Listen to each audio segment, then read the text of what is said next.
Olá, bem-vindos à série de estudos bíblicos Ouvindo a Voz de Deus.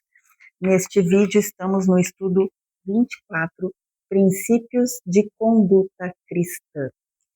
Neste estudo, vamos passar por diversos comportamentos e assuntos que permeiam a vida do cristão, princípios de vida cristã. O cristão é uma nova criatura. Em sua vida as coisas antigas já passaram, eis que se fizeram novas. Aqui o cristão parece que está falando do cristão que se converte depois, né? Não é aquele nascido na igreja. E aquele que se converte depois, ele vem do mundo, então precisa se descontaminar de muitos costumes mundanos. Agora, aqueles que nasceram na igreja, eles precisam ser prevenidos para não se contaminar com as coisas do mundo. Então, embora o cristão esteja no mundo, ele não pode ter compromisso com os interesses mundanos. Como ele é um cidadão embaixador do reino celestial, ele tem uma nova postura. Por preceito e exemplo, ele deve influenciar outras pessoas, oferecendo-lhes um estilo de vida melhor, mais nobre. Precisamos ser a Bíblia viva, que as pessoas possam ler a Bíblia através dos nossos comportamentos. Então, o cristão não faz isso com extremismo, nem com afetação, nem com ar de superioridade. Ele faz porque tem Cristo no coração e espalha o amor de Cristo. A Bíblia ensina como tal experiência é vista no dia a dia do cristão. Que práticas frequentes contribuem para a manutenção e fortalecimento da fé e do crescimento espiritual do crente? Vamos ler João 5, versículo 39.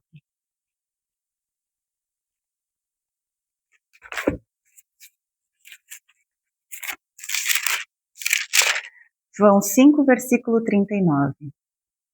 Examinai as Escrituras, porque julgais ter nelas a vida eterna, e são elas mesmas que testificam de mim, de Jesus.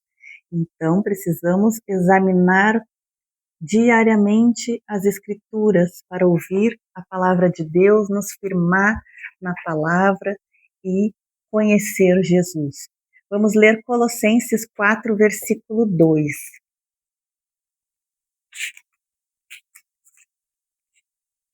Colossenses 4, versículo 2. Porque estáis inteirados de quantas instruções vos demos da parte do Senhor.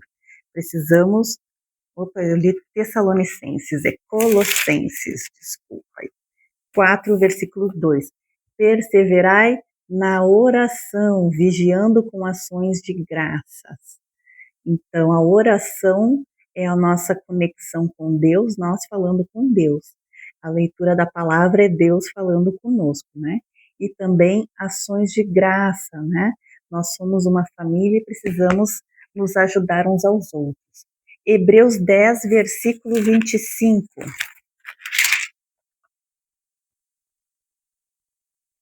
Não deixemos de congregar-nos, como é costume de alguns, antes façamos admoestações, e tanto mais quando vedes que o dia se aproxima.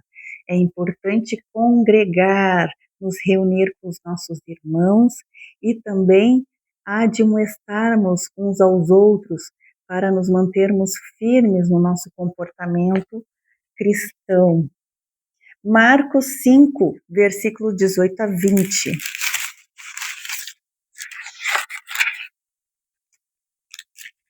Marcos 5, 18 a 20. Ao entrar Jesus no barco, suplicava-lhe o que for endemoniado que o deixasse estar com ele. Jesus, porém, não lhe permitiu, mas ordenou-lhe: vai para a tua casa, para os teus. Anuncia-lhes tudo o que o Senhor te fez e como teve compaixão de ti. Engraçado, né? Que alguns Jesus chamava para segui-lo e andar com ele. Outros, Jesus mandava ir para casa, para a sua família e testemunhar dentro da sua família, dentro da sua comunidade sobre Cristo.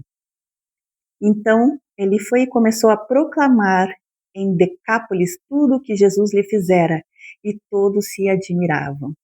Então, precisamos testemunhar, falar do que Jesus fez na nossa vida. Se não tivermos a experiência pessoal com Deus, não teremos o que testemunhar, né? Seremos apenas religiosos falando de coisas que aconteceram com os outros, que aconteceu no passado. É preciso esse relacionamento com Deus, com oração diária, ouvir e ler a palavra de Deus diariamente para criar essa relação e conseguir ter os seus próprios testemunhos pessoais para testemunhar para as pessoas. Porque o nosso Deus é um Deus de relacionamento pessoal, é um Deus de perto, né? Como devemos viver as horas do sábado? Vamos ler Isaías 58, versículo 13. O sábado é uma bênção, é a presença de Deus, é onde ficamos mais perto de Deus.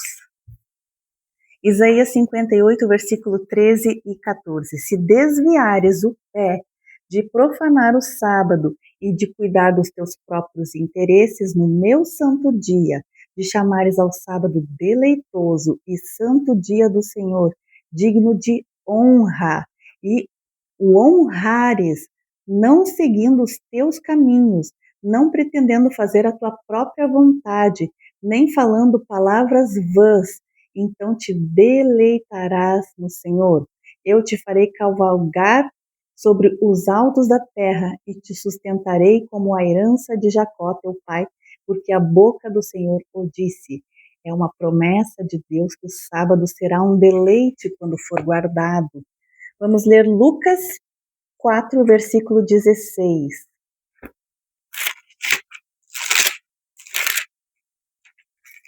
Lucas 4, 16.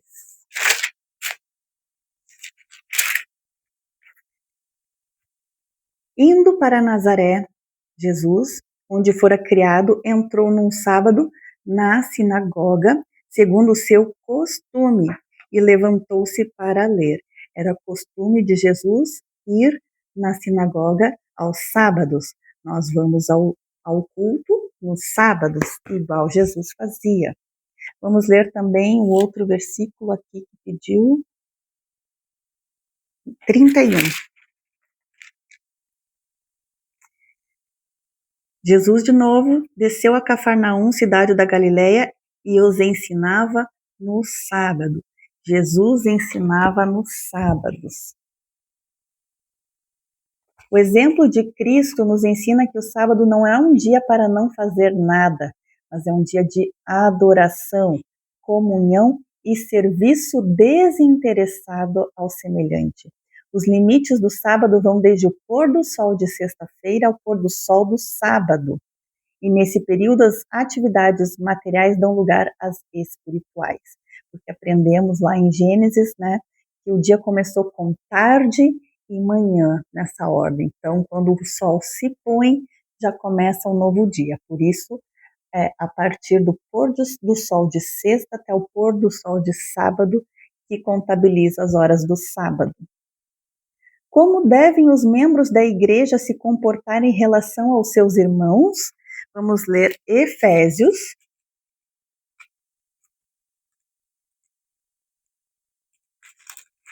Efésios 4, 25. Por isso, deixando a mentira, fale cada um a verdade com o seu próximo, porque somos membros uns dos outros. Precisamos tratar como uma família, pertencente como a um corpo. Cada um tem a sua função, o seu dom, mas fazem parte de uma coisa só, né? Vamos ler também Gálatas 5, versículo 13. Porque vós, irmãos, fostes chamados à liberdade, porém não useis da liberdade para dar ocasião a carne, precisamos ser prudentes, precisamos ser puros. Sede antes servos uns dos outros pelo amor. Vamos ler também Gálatas 6, versículo 1. Irmão, se alguém for surpreendido em alguma falta, vós que sois espirituais, corrige-o com o espírito de brandura, admoestar, mas com amor, e guarda-te para que não sejas também tentado. Precisamos, estar limpos para poder admoestar os outros, não podemos estar em pecado, precisamos estar na obediência também. Vamos ler o versículo 10 também do capítulo 6. Por isso, quando tivermos oportunidade, façamos o bem a todos, mas principalmente aos da família da fé. Precisamos cuidar um dos outros. Que princípios a Bíblia estabelece para o vestuário? 1 Pedro 3, versículo 3 e 4. Não seja o adorno da esposa o que é exterior, como frisado de cabelo, adereços de ouro, aparato de vestuário.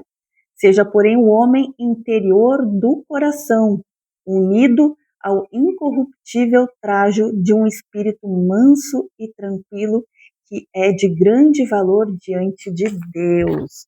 Vamos ler também 1 Timóteo 2, versículo 9.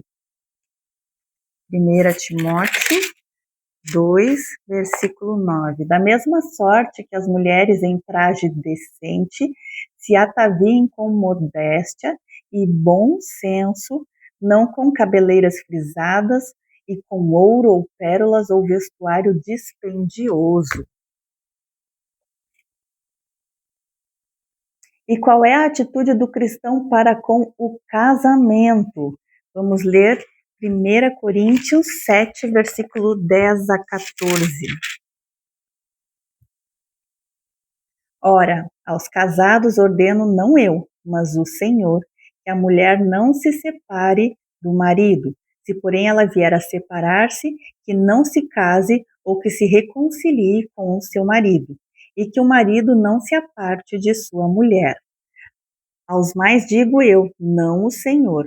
Se algum irmão tem mulher incrédula e esta consente em morar com ele, não a abandone. E a mulher que tem marido incrédulo e este consente em viver com ela, não deixe o marido, porque o marido incrédulo é santificado no convívio da esposa. É no convívio, ele aprende, ele vai ver o testemunho dela e através do testemunho ele pode se converter, E a esposa incrédula é santificada no convívio do marido crente, pelo exemplo. De outra sorte, os vossos filhos seriam impuros, porém agora são santos. Então, aqueles que ligarmos na terra serão ligados no céu. Através do nosso comportamento, somos testemunhas de Cristo e pessoas podem vir a se converter, Vamos ler também Mateus 19, versículo 8 e 9.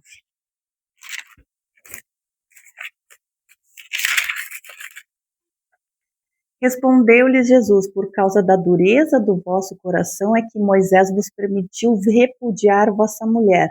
Entretanto, não foi assim desde o princípio. Eu, porém, vos digo, quem repudiar sua mulher, não sendo por causa de relações ilícitas, e casar com outra, comete adultério. E o que casar com a repudiada também comete adultério. Cristo diz, então, que o divórcio só é permitido em caso de adultério. Vamos ler agora Hebreus 13, versículo 4.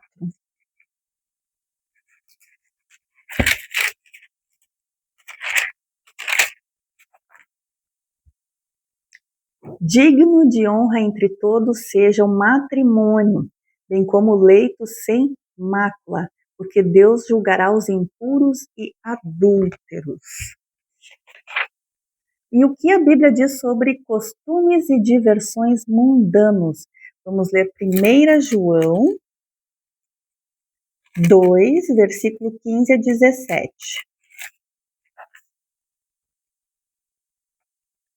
Não ameis o mundo nem as coisas que há no mundo. Se alguém amar o mundo, o amor do Pai não está nele.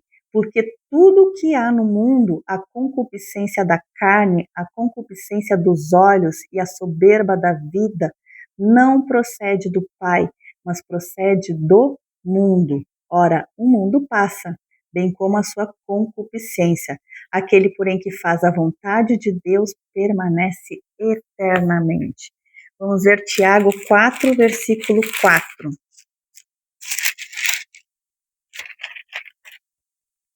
Tiago 4, versículo 4. Infiéis, não compreendeis que a amizade do mundo é inimiga de Deus? Aquele, pois, que quiser ser amigo do mundo, constitui-se inimigo de Deus. Nós andamos na contramão do mundo. E que princípios está estabelecido na Bíblia para orientar o comportamento sexual? Vamos ler Êxodo 20, versículo 14. Os 10 mandamentos. Êxodo 20, versículo 14 diz: não adulterarás. E agora 1 Coríntios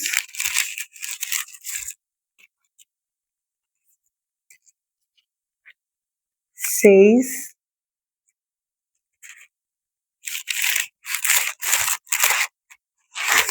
versículos 9 e 18. Ou não sabeis que os injustos não herdarão o reino de Deus? Não vos enganeis, nem impuros, nem idólatras, nem adúlteros, nem efeminados, nem sodomitas, nem ladrões, nem avarentos, nem bêbados, nem maldizentes, nem roubadores herdarão o reino de Deus. Vamos ver o 18. Fugir da impureza. Qualquer outro pecado que uma pessoa cometer é fora do corpo, mas aquele que pratica a imoralidade peca contra o próprio corpo.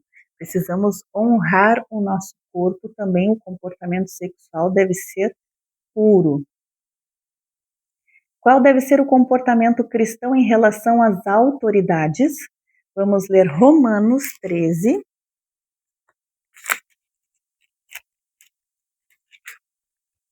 versículo 1 a 4. Todo homem esteja sujeito às autoridades superiores, porque não há autoridade que não proceda de Deus. E as autoridades que existem foram por ele instituídas. De modo que aquele que se opõe à autoridade resiste à ordenação de Deus, e os que resistem trarão sobre si mesmo condenação. Porque os magistrados não são para temor quando se faz o bem, e sim quando se faz o mal. Queres tu não temer a autoridade? Faze o bem e terás louvor dela. Se formos obedientes, não teremos problemas com autoridades. Devemos ser reverentes às autoridades, obedientes às autoridades, como se fossem autorizadas a agir por Deus. A única exceção é se as autoridades elas agirem em desacordo com as ordenanças de Deus. Se pedirem para fazer diferente dos 10 mandamentos, então Deus ficará em primeiro lugar. Vamos ler 1 Pedro 2, versículo 13 e 14.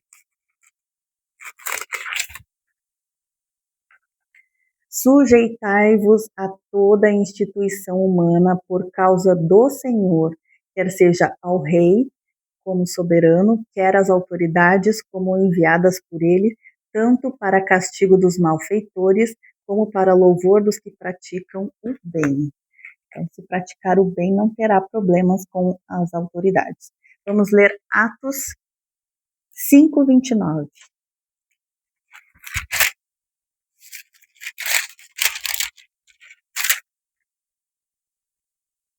Então Pedro e os demais apóstolos afirmaram: antes importa obedecer a Deus do que aos homens. Como eu disse, se os homens começarem a desvirtuar as leis de Deus, precisamos obedecer então a Deus. Quais cerimônias foram instituídas por Jesus para os cristãos e o que elas significam. Vamos ler João 13, versículo 4, 5 e 15.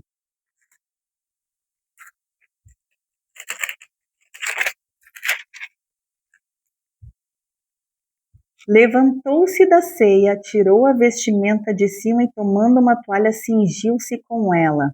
Depois deitou água na bacia e passou a lavar os pés aos discípulos e a enxugar-lhes com a toalha com que estava cingido.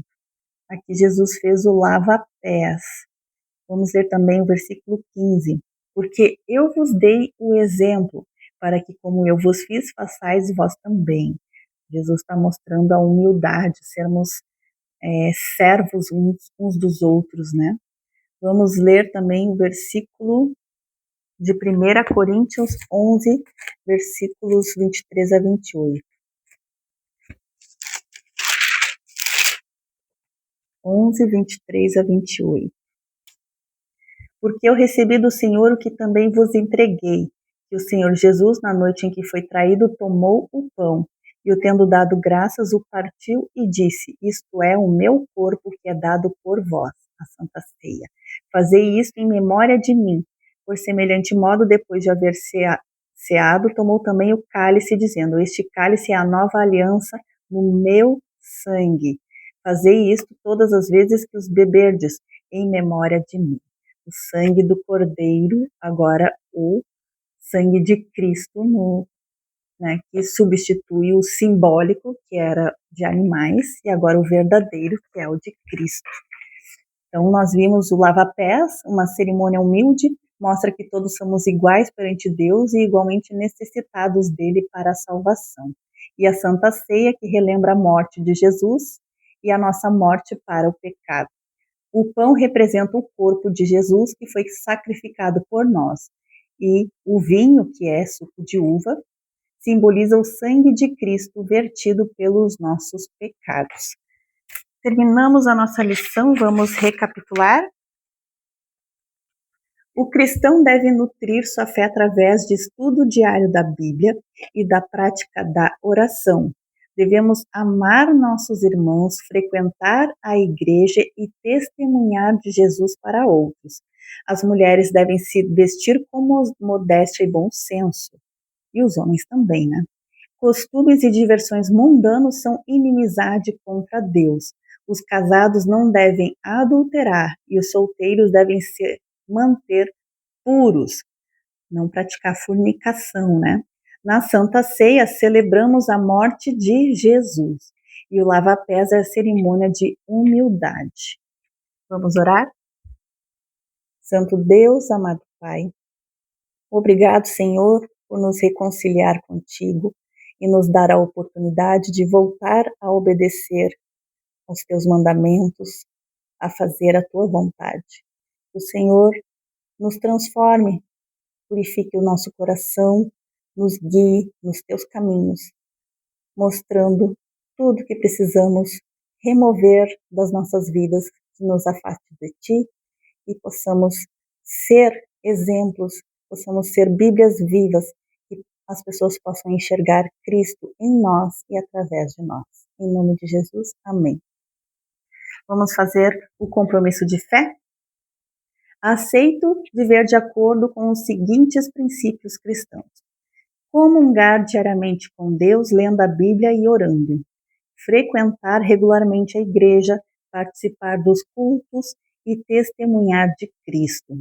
Revelar modéstia e bom senso no vestuário, deixar de usar adornos, amar os irmãos, participar sempre da Santa Ceia, não me envolver com diversões mundanas, manter-me puro no casamento ou como jovem. Parece, né, que se abster de diversões mundanas que o cristão não é feliz. Mas nós temos tantas reuniões com os irmãos que é muito mais deleitoso e agradável e temos muitas experiências boas fazendo a obra de Deus, que Deus nos enche de prazer e deleite em fazer a obra dele. e cada vez mais gostamos de estar na casa de Deus como se fosse a nossa casa também, casa do nosso Pai, né? Como estar reunido em família, em pessoas com amor desinteressado, um amor sincero e puro, né? E pessoas também aprendendo, mesmo errando e até desavenças e atritos, mas é muito mais fácil se reconciliar novamente e compreender que somos todos irmãos em fé, né? Esse foi então o nosso estudo de hoje. Aguardo você no próximo estudo.